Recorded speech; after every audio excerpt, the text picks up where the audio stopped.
جمعې دا ورځ په مسلمانانو کې د عظمت ورځ ده که نه ده؟ جواب راکړئ راته. بخاری شریف حدیث دی، علت د عظمت څه شی دی؟ لأن فيه خلق آدم، په دې کې د آدم علیه السلام پیدایش شوی دی.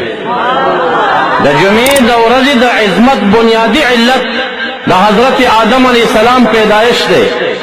د آدم علیه السلام چې د الله یو بهترین نبی دی علیه السلام، د پیدایش دا ورځ سبب د بهترۍ د ورځې وګرځېده که ونه ګرځېده؟ چې رحمت للعالمین د دې میاشتې په 12 یا په 9 اختلاف روایات دې میاشت کې دنیا ته راغی. دغه شپې دغه ورځې دغه میاشت ته به شرافت ورکوي که نه به ورکوي ورته؟ نه پوهېږم چې دې خلکو ته د چا ستنې وهلې شوي دا چې په خوله کلمه ده د دننه یهودي ولې جوړېږي؟ پکار دا خو محمدي دی، دا دعوه د اسلام لري. یو امی سړی یو جت سړی ستا مقتدي ستا د کلي چې نه عالم دی نه قاری دی، اصلي د صلحاو سره تعلق دی، الله د هغه په زړه کې د نیکۍ یو شوق راپورته کوي، هغه د محمد مصطفی صلی الله علیه وسلم په یاد باندې یو دیګ قربانۍ، 2 قربانۍ، 10 قربانۍ خرچه کوي. ستا دومره کمزوري ایمان دی چې ته د تافرین قدرې ووایې؟ 1 روپۍ خرچه د محمد عربي په میلاد خو نشي کولی، د هغه په یاد باندې خو 1 روپۍ نشي قربانولی، خو هغه څوک چې هغه دا قرباني ورکوي هغه ته تسلي قدر نشي ورکولی، هغه زړه توری کوي د دې عمل نه. صاحبان دې خانه چې دا کور د چا دی، الله دې د برکتونو د رحمتونو نه ډک کړي، امین وایي.